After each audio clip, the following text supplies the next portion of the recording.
Somewhere in rural Pennsylvania, a 74-year-old man named Daniel wakes up before sunrise. He walks to his barn without a cane. He lifts wooden beams. He bends, kneels, stands, no pills, no doctor's visit, no wincing. He's been doing this every single day for over 50 years. And his joints feel exactly the same as they did at 30. Now here's what makes this strange. Daniel is Amish. He has no health insurance, no access to modern medicine, no MRI machines, no cortisone injections, no prescription anti-inflammatories. And yet, in his community, joint pain after 60 is almost unheard of, while millions of Americans his age can barely walk up a flight of stairs. How is that possible? That question haunted a retired orthopedic surgeon named Dr. Raymond Schell for over a decade. He had spent 30 years treating joint degeneration. He had seen thousands of patients crippled by the time they reached their 60s. And one day, a colleague casually mentioned that the Amish communities in Ohio and Pennsylvania had extraordinarily low rates of arthritis and joint degeneration. He thought it was a joke. It wasn't. What he discovered next would shake everything he thought he knew about joint health. And the answer wasn't a drug. It wasn't surgery. It wasn't even a modern supplement. It was a seed that Amish communities have been using for over 200 years. A seed so effective that when word began spreading to the outside world, certain pharmaceutical interests reportedly moved to suppress its growing reputation. But the secret was already out. And once you understand what this seed does inside the human body, you'll never look at joint pain the same way again. Stay with me, because what you're about to learn changes everything. Most people assume that joint pain is just part of getting old. Your body wears down, your cartilage thins, your bones grind together, and that's it. Game over. But that assumption, according to a growing number of researchers, is not just wrong. It may be one of the most damaging medical myths of the last century, because joint destruction is not inevitable. It is largely preventable. And the Amish have been proving that for generations. To understand why, you need to understand what actually destroys your joints. Because it's not age. Age is just a number. What destroys joints is inflammation. Chronic, low-grade, systemic inflammation that eats away at cartilage, floods joint tissue with destructive enzymes, and slowly turns your body into a machine that's consuming itself from the inside. And here's the terrifying part. Most people have no idea it's happening. There's no sudden alarm, no obvious warning sign. By the time the pain starts, the damage has often been building for years. Decades in some cases. Modern Western diets are drenched in pro-inflammatory compounds, refined oils, processed sugars, chemical preservatives. Every meal pushing the body further toward a state of internal fire. And joints, because of their limited blood supply and dense connective tissue, are among the first casualties. This is the world Daniel and his Amish neighbors have never lived in. Their diet is different, their lifestyle is different, but most crucially, their daily relationship with one specific seed is completely different. And that seed has a name, but before we get to it, we need to go back. Way back. To understand how this remedy survived 2 centuries without ever making it into a single pharmaceutical patent. The year is 1820. The American frontier is still being settled. Modern medicine is in its infancy. Surgeons are just beginning to understand bacteria. And deep in the rolling farmlands of Lancaster County, Pennsylvania, Amish settlers are already using something that their grandparents brought from Europe. A small, oil-rich seed that had been cultivated by Germanic and Swiss farming communities since the 1600s. They didn't call it a superfood. They didn't call it anything scientific. They just called it part of life. It went into their food. It went into their remedies. Old farmers who worked brutal physical labor into their 80s swore by it. Midwives used it. Healers pressed it into oil. And generation after generation, the knowledge passed quietly from parent to child. What's remarkable is not just that this seed existed. Dozens of traditional cultures had medicinal plants. What's remarkable is that the Amish held onto this specific practice with an almost stubborn consistency. While the rest of America chased pharmaceutical breakthroughs, they stayed the course. Oh no. And quietly, without fanfare, without clinical trials or peer-reviewed papers, their joint health statistics told a story that no one in mainstream medicine wanted to hear. Because if the answer had been sitting in a simple seed for 200 years, what did that say about the trillion-dollar pharmaceutical industry? That was the question researchers were beginning to ask, and the answers were becoming impossible to ignore. The seed is called Nigella sativa. You may know it by its common name, black seed or black cumin. It is a small, dark, angular seed harvested from a flowering plant native to Southwest Asia and the Mediterranean. It has been used in Islamic medicine, Ayurvedic practice, and ancient Egyptian healing traditions for thousands of years. There is a famous saying attributed to the Prophet Muhammad that calls it a remedy for every disease except death. It is carved into artifacts found in Tutankhamun's tomb. It was mentioned in ancient texts as a treatment for respiratory, digestive, and musculoskeletal conditions. But despite this extraordinary historical resume, It almost completely vanished from Western medical consciousness during the 20th century. Why? Because you can't patent a seed. And if you can't patent it, you can't own it. If you can't own it, there's no billion-dollar market built around selling it. So black seed never got the research funding. It never got the clinical trials. It never got the television advertisements. And it faded quietly into the background while pharmaceutical companies poured resources into synthetic compounds that mimicked poorly and expensively what the seed had been doing naturally for centuries. But the Amish never forgot, because the Amish were never part of that system. They live outside it by design. No television commercials, no insurance-driven medical appointments, no pharmaceutical representatives visiting their farms. Just the knowledge passed down from their great-grandparents, preserved in the amber of a culture that refuses to be rushed by modernity. And that knowledge preserved something extraordinary. Here is where science enters the story, because this isn't just folk tradition, this is biochemistry. And the more researchers look at black seed, the more astonished they become. The active compound in Nigella sativa is called thymoquinone. And thymoquinone is, according to an escalating body of research, one of the most powerful natural anti-inflammatory agents ever identified. Here's what it does inside your body. When your immune system detects tissue damage or foreign compounds, it triggers the release of inflammatory cytokines. These are chemical messengers that tell your body to send white blood cells to the problem area. This process is meant to be temporary. It's designed for acute injuries. Heal the wound, fight the infection, stand down.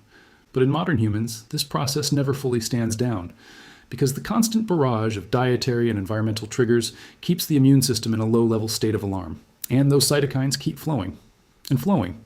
And the joint tissue keeps being bathed in inflammatory compounds that, over years and decades, break down cartilage, damage synovial membranes, erode the smooth surfaces that allow bones to move against each other without friction. This is how arthritis develops. This is how joint degeneration accelerates, not just from use, but from this invisible internal fire. Thymoquinone interrupts that process at a molecular level. It suppresses specific inflammatory pathways, particularly the COX-2 pathway, which is the exact same pathway targeted by expensive pharmaceutical drugs like Celebrex. But it goes further. It also demonstrates powerful antioxidant properties, neutralizing the free radicals that accelerate cellular damage in joint tissue. It appears to stimulate the production of chondrocytes, the cells responsible for building and repairing cartilage, and it modulates the immune response rather than simply suppressing it, meaning it doesn't carry the dangerous side effects that come with pharmaceutical anti-inflammatories like gastrointestinal bleeding and cardiovascular risk. One study published in the journal Phytotherapy Research found that Nigella sativa extracts significantly reduced markers of inflammation in patients with rheumatoid arthritis. Another study out of Iran found measurable reductions in joint swelling and morning stiffness. A third, conducted over 8 weeks, found that black seed supplementation reduced inflammatory cytokine levels in a way that rivaled pharmaceutical interventions. But that wasn't the strangest part. Researchers began noticing something that no one had predicted. The effects weren't just symptomatic, they appeared to be regenerative, not just stopping the damage, but potentially reversing some of it. And that finding sent shockwaves through every laboratory that encountered it. Because modern medicine doesn't have a drug that regenerates cartilage, not one. And yet here was a seed that had been sitting in Amish kitchens for 2 centuries, suggesting that regeneration might not just be possible, but might have been quietly happening all along. Word travels slowly in academic circles, but when it travels, it lands hard.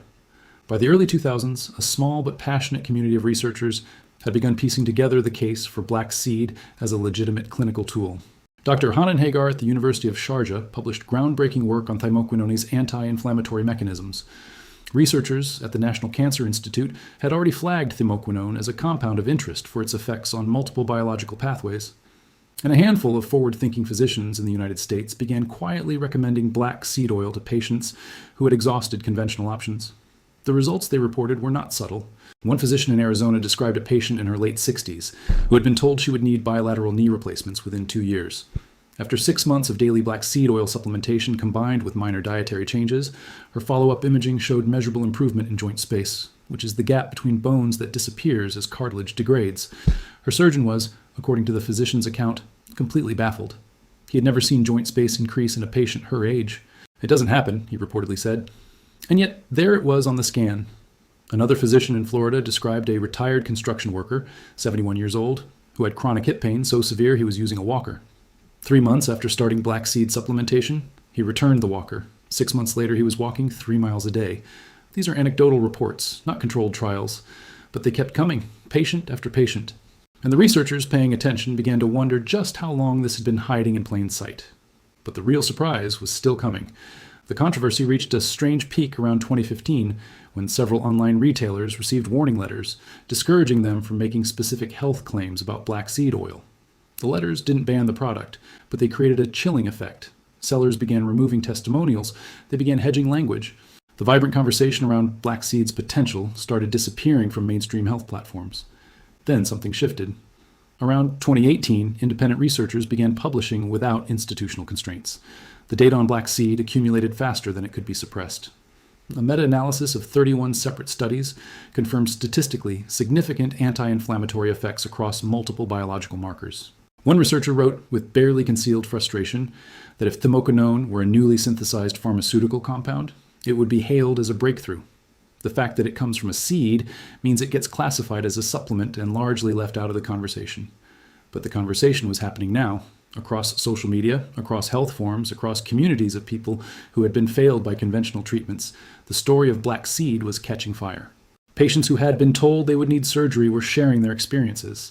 Athletes with chronic joint injuries were describing recoveries that surprised their trainers. Elderly men and women who had assumed their best physical years were behind them were finding, with some astonishment, that the assumption was wrong. And slowly, the question that Dr. Raymond Schell had first asked over a decade ago was finally getting answered. Why don't the Amish have joint pain after 60? Because they never stopped using the remedy that the rest of the world forgot. So what does this mean for you? Because that's the real question, isn't it? Not just the history, not just the science, but what can you actually do with this information? The first thing to understand is how the Amish actually use black seed. It is not complicated. It has never been complicated. The traditional preparation is simple. Raw black seed oil, cold pressed to preserve the active thymoquinone content, consumed daily in small amounts, typically a teaspoon, sometimes two. Taken with honey, which the Amish also use prolifically, and which has its own anti-inflammatory properties.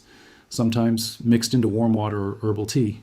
Consumed morning and evening as a consistent daily practice, not as a crisis intervention. Not taken when the pain flares up and forgotten when it subsides, but as a daily ritual, as natural and unquestioned as eating breakfast. This consistency is actually critical. Thymoquinone works through a process of gradual systemic modulation. It builds over time. It accumulates in tissue. It shifts the body's inflammatory baseline downward, degree by degree, week by week. People who take it sporadically report modest results. People who take it daily for 3 to 6 months report results that often surprise even their physicians. The Amish don't think about this pharmacokinetically. They don't know what COX2 inhibition means. They just know that you take the seed oil every day, and you don't suffer the way the English do when you get old. That's the Amish term for outsiders, by the way, the English, meaning everyone who isn't Amish. And in the context of joint health, that term has taken on an almost ironic weight. Because while the English were building one of the most advanced medical systems in human history, the Amish were simply maintaining a practice that kept them healthier in this specific way than almost anyone else on the planet. There's something quietly devastating about that realization. All the technology, all the research, all the billions spent. And the answer was in a seed that costs a few dollars an ounce, a seed that grows in ordinary soil, a seed that requires no prescription, no insurance authorization, no visit to a specialist who has a 3-month waiting list, just a seed pressed into oil, taken every morning for the rest of your life.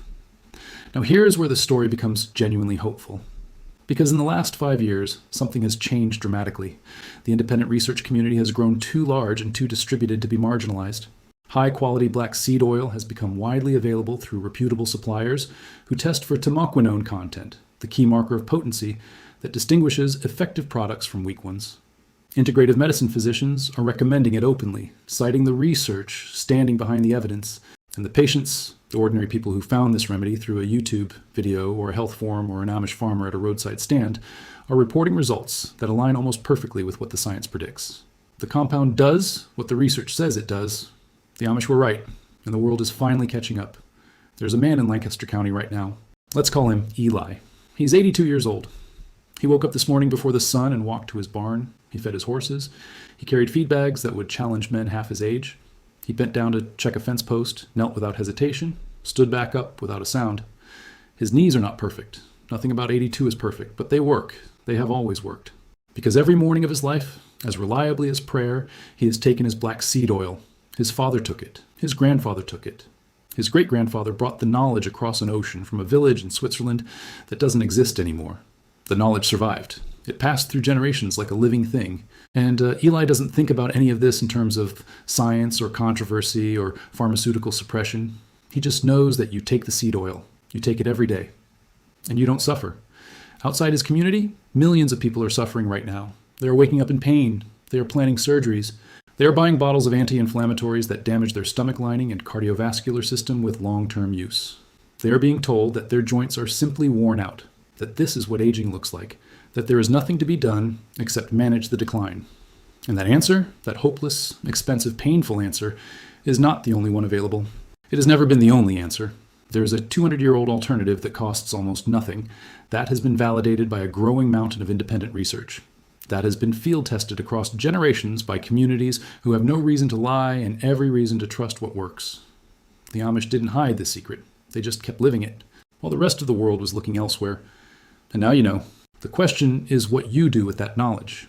Because information without action is just a story. And your joints, right now, today, are either getting better or getting worse. There is no neutral. Every day that chronic inflammation continues unchecked is another day of microscopic damage that accumulates. Every day it's interrupted and modulated is another day of potential recovery and preservation. The choice, remarkably, is still yours. A seed, 200 years old, pressed into oil, taken every morning. That's the secret. It was never complicated. It was never lost. It was just waiting for the rest of the world to stop looking for something more sophisticated. And start listening to an old Amish farmer who still walks to his barn before sunrise. Without pain, without a cane, without any idea that what he does every morning is, by the standards of modern medicine, something close to extraordinary. To him, it's just life, the life his people have always lived. And somewhere in that quiet, unhurried simplicity is a truth that all the technology in the world hasn't managed to improve upon. Some things don't need to be reinvented. Some things just need to be remembered.